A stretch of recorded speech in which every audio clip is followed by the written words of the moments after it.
Hey Internet, welcome to Worldview Everlasting, your favorite YouTube addiction.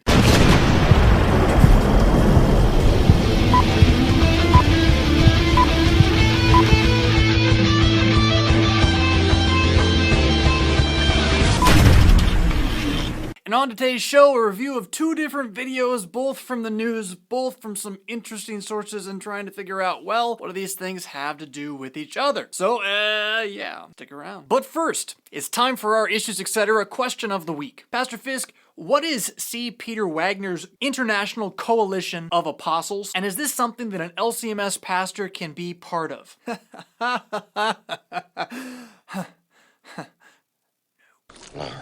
But hey, Bob Licko of Discernment Ministries International has been a regular guest on Issues Etc. He's a pastor who came out of the Pentecostal movement, and he keeps close tabs on what is going on there, who's teaching what they're teaching, why, and whether it's true or not. In this episode of Issues Etc. Did I say X? I said X again. In this episode of Issues Etc., etc., etc., because I'm American. Yeah. In this episode, Pastor Licko talks in depth about C. Peter Wagner's Apostolic movement. And you'll see pretty quickly how this theology has absolutely no place in the LCMS, or, well, frankly, in the place of anybody who really wants to call themselves a Bible-believing Christian. Hey, you know? So, check it out.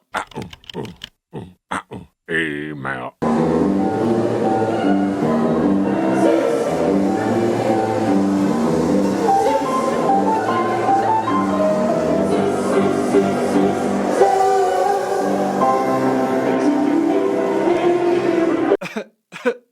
Relevancy fail. Relevancy fail. I mean, you can even hear the people in the church laughing at how stupid this is. It's exciting to be able to do something a little different. Different, yeah. You could say that, right? But wait, stop. Let's just pause here for a moment and let's look at a different video first. I think we should back up and then come back at this from a different angle. Christianity is witnessing its best days in Britain, with statistics show that the worshippers decrease in numbers and grow of age.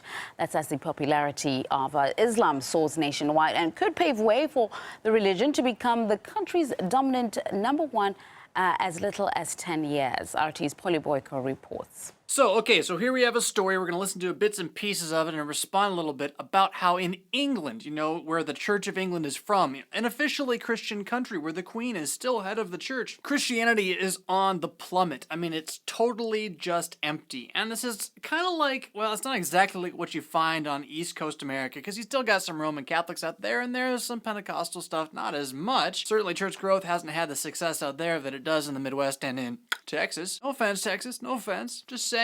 Texas.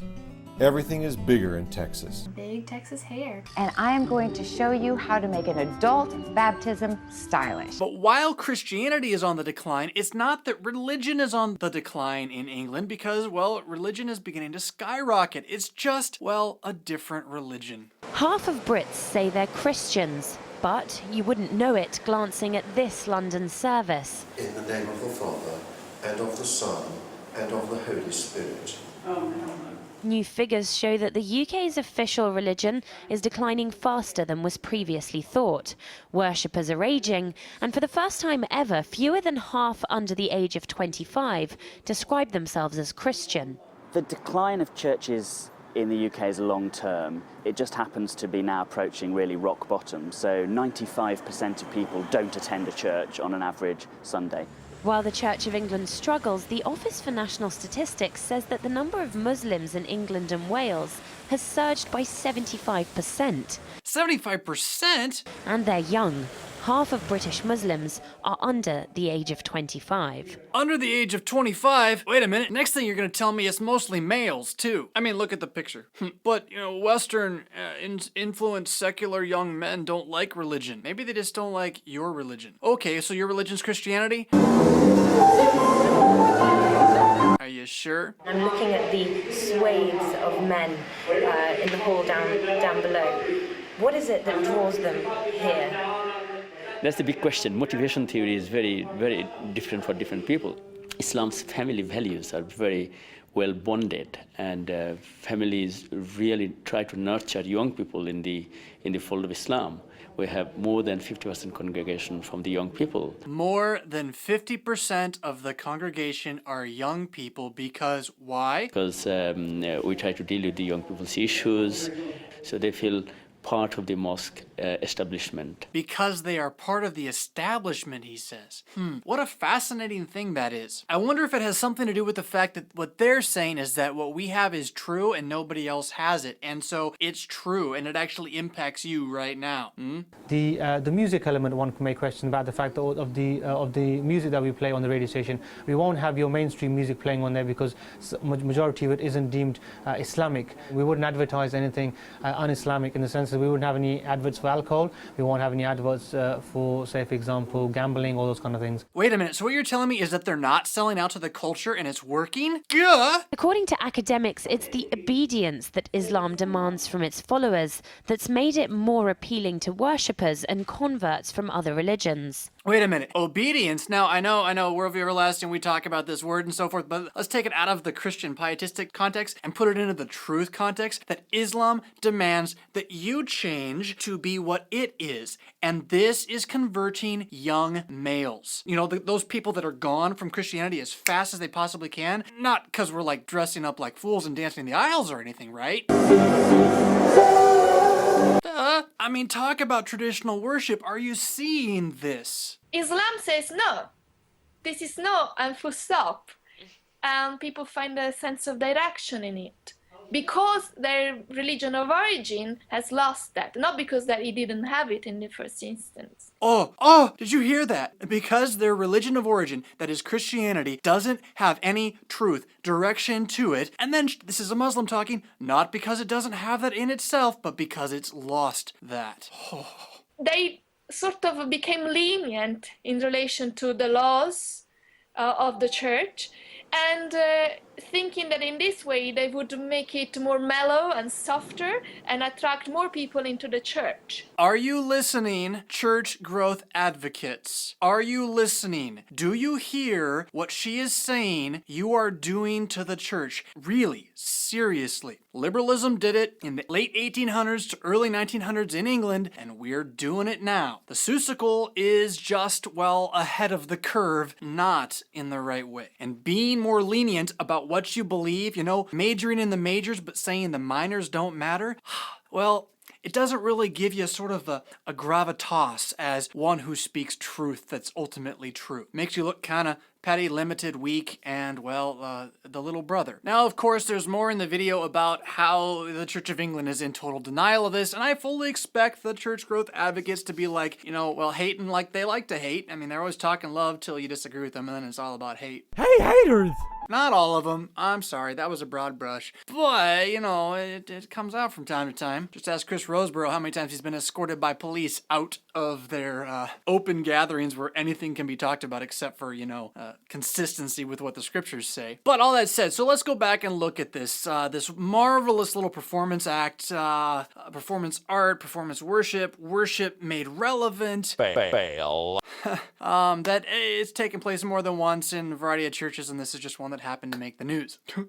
This video has 9 likes and 76 dislikes. Seuss. It's exciting to be able to do something a little different. It's also a little daunting for a priest. Some would say going to dress up as Cat in the Hat is bringing silliness into worship. Okay, so if it's not bringing silliness into worship, can I ask, what is it doing? It's not bringing seriousness into worship, right? And it's not really like clinging to the little ancient truths of Christianity or addressing pressing social needs in the community, right?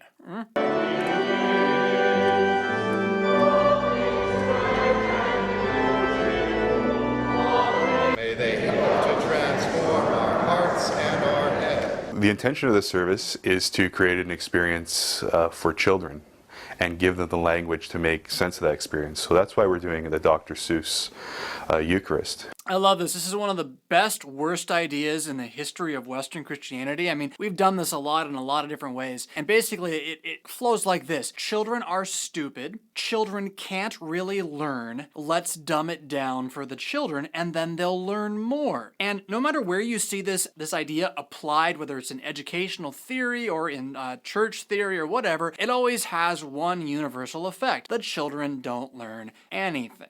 See, here's the deal. Children don't have the language to express what they believe, not only because they're still in the process of, like sponges, absorbing that language and learning it, but because their minds have not yet progressed to the point at which they are capable of having their own thoughts. They're in sort of like hear and repeat mode. They're in mirror and mimic mode. This is why you see your little kids running around, like when you're mowing the lawn, they want their little fake lawnmower, and when you're working in the kitchen, they're thinking the kitchen's a playtime place, and they're pulling out the Tupperware, right? They're in watch and mimic mode. They are not in deep thought, understanding, learn to have my own ideas and confess the faith mode. So to try to create a service that is directed at the children as if somehow this is going to make them better understand something than simply by doing what you want them to mimic, it's just foolhardy. As opposed to, again, teaching the children, like recognizing that since they don't have the vocabulary to express the faith yet, give them the vocabulary by expressing the faith to them. But it just, I don't understand. It just like strikes a million people in the wrong way. And they're like, no, we can't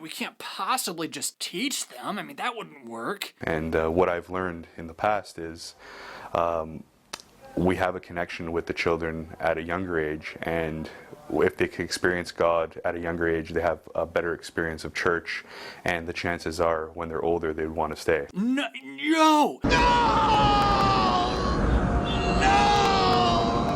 This is why they're leaving. What you're doing is why they're leaving. You are giving them a religion that they will outgrow.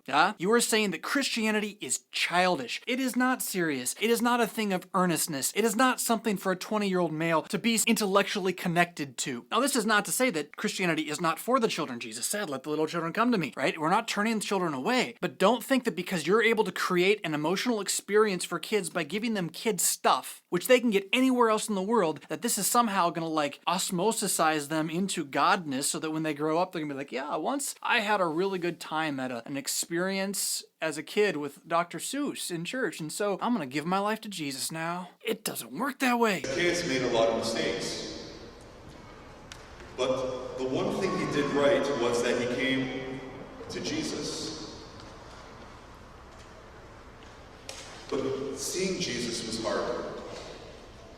There was a barrier between Zacchaeus and Jesus. But maybe this morning, you can identify with Zacchaeus.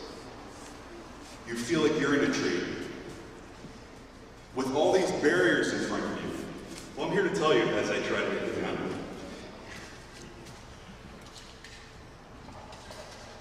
That here as a community gathered of St. George's and the church, we are here to sit with you and to call you down from that tree and invite you for tea. Actually, for bread and wine. Okay, so there's this nice little move from Zacchaeus, had trouble seeing Jesus. Of course, it wasn't because of his sin, or just the fact that he was short, or maybe it's not at all about the fact that he knew his sin and was repentant of it and needed Jesus, and Jesus actually then says to him, a sinner, I'm coming to be with you. It's more about how we all have barriers, and so we get together and have tea. Bread and wine, but you get the idea. It's just about hanging out. I mean, this is, this puts to shame even the ugliest concept of Reformed theology of the Lord's Supper. I mean, you Reformed guys out there, you with me on this? I mean, this is not what you believe the Lord's Supper is about when you talk about it being, a mark of the church, a fellowship meal. I mean, we as Lutherans, we believe it's a whole lot more than that too, but I mean, this is just, it's insulting to you, isn't it?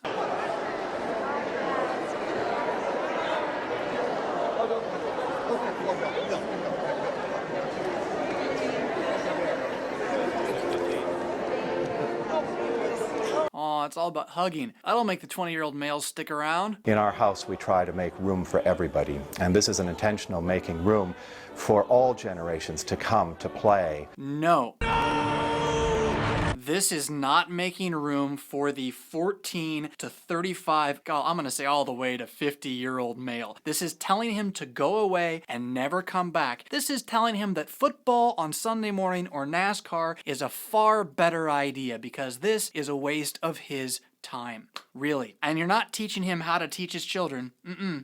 Don't deceive yourself with that either.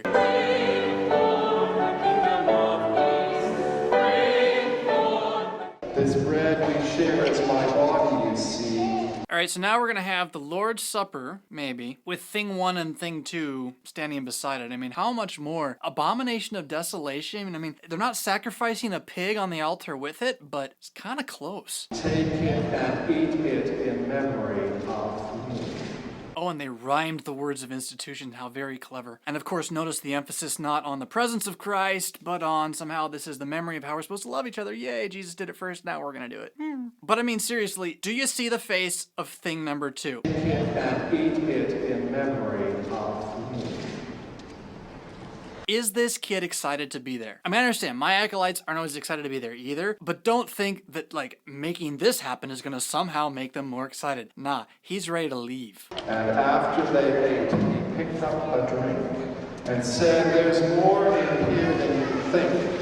This is my blood I give for you, and those who think their life is through because they sinned, they should be living, and remember our God is always forgiving." I just don't even know how to respond to that. I mean, forgiveness was in there, which is kind of nice, but I don't know, that just hurts. One bread, two bread, me bread, you bread.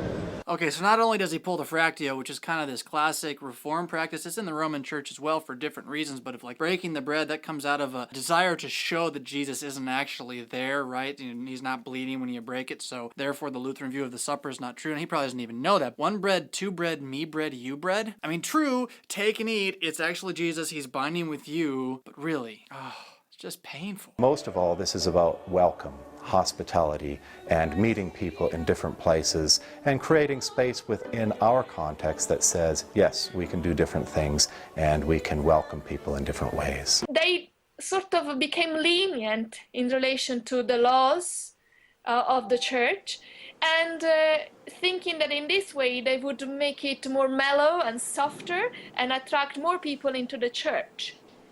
And in fact, they've lost people. This is exactly what you don't want to do. Welcoming is one thing. Hi, good to see you. We like you to be here. We do not hate you. That's fine. But this is actually saying we have no reason to be here. We change our reason every week.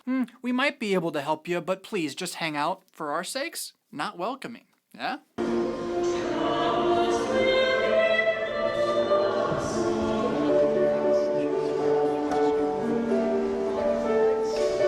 Notice all the young men? Oh, no you don't. Search my heart while I run this race. Search my heart while I run this race.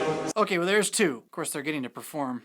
Search my heart while I run this race, for I don't want to run this race in vain. Search my heart while I run this race, for I don't want to run this race in vain. Because it's really about me, right? I mean, that's what Christianity is about after all. It's about how I'm going to be a better person and I'm going to help you be a better person. And as a result, we're going to have a better world. That's why Jesus died on the cross, so we could all get together and love each other more, right? Well, spinning it as bad as you can to curve it back inward toward you is the other way around. David the psalmist said, "Search me and try me and see if there is any false way in me," meaning, Jesus, teach me how to know my sin and confess it so that through who you are and your righteousness, you can lead me in the way everlasting. That is repentance that receives the forgiveness of sins, which, as Lutherans, of course, we believe does come to us in the very body and blood of Christ, sacrificed on the cross so long ago, but given now for you to eat and drink in bread and wine. I'm dead serious when I say that if we want to see more young people sticking around in our churches, we should take this eternal and grave truth with utmost seriousness and present it in such a way that we don't change it just because does, but instead we cling to our history, to our heritage, to what is of old. I mean, we don't want to be Islam. We're not Islam. The worship practices of the church are not writ codes that have to be followed exactly. That is, with the exception of the priest scriptures and the sacrament and baptism and all this stuff. But it's not like it has to be done in this way. And yet, the fact that it has been done in this way for 2,000 years, that says something to a young man. And when we throw that out and say it doesn't matter, just hang out, well, the young man's going to find a place to hang out, all right. He's going to find out a place to hang out where he's going to enjoy himself. And I guarantee you, it's not going to be somewhere where he has to stand there and sing Dr. Seuss songs. Call me crazy. I think I'm a young man, though. So you can't tell me I have no basis for saying this, right? Right. All right, so not a ton of great news in this week's show, but thanks for tuning in. I hope it made you think a little bit. We are on the path in the United States following Western Europe with the decline of Christianity based on our letting go of the hardened core of Christianity, which is the distinction between law and gospel, the truth of justification preached for you through this one man, Jesus Christ, in history, ascended, raised, and returning again to end history. And the more that we let go of that for whatever reasons, the more we think we're going to find a way to meet people where they are by no longer being who we are, the more likely it is we meet no one, and we see other religions that take themselves seriously replacing us. Now, to be sure, the church is going to go on, Jesus is going to build his church, and it's not up to us to make it happen. But if we want to be in that church ourselves and see it passed on to our children, maybe we should receive what he has said and stop replacing it with our own novel ideas. Hear what I'm saying? All right, cool. Thanks for tuning in. Catch you next time. And as always, make sure you keep on rocking on. That was awful. Well, it gets better if you wait. How's that? The screensaver turns on. Oh, that's good. I love those fish.